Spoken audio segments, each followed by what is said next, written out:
When we think about the purpose of short-term wins, it's not to say that we are done. Really, short-term wins are just to maintain high spirits and optimism so that people can keep the motivations high enough to push on towards the ultimate goal, which is deep change. So in accordance with Kotter, short wins should be realistic and achievable. They should be low risk.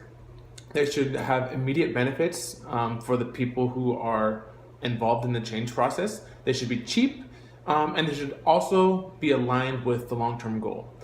So we kind of came up with 4 different short-term goals that we thought would be very useful for Independent University. So the first one, and this needs to happen immediately, is they really need to look into hiring or promoting a United Methodist as a board member. The school is founded on these ideas, but they're drifting away from them, and it's clearly causing problems. So if they can kind of realign themselves with those traditional values, that will be a great way for people to see an immediate win. The second thing we want to do is we want to initiate some sort of football club or intramural sport, because when football left the school, that really changed the culture of the school, and even though it was like a financial problem, it needs to be brought back in some way. So yeah, some sort of intramural sport for football.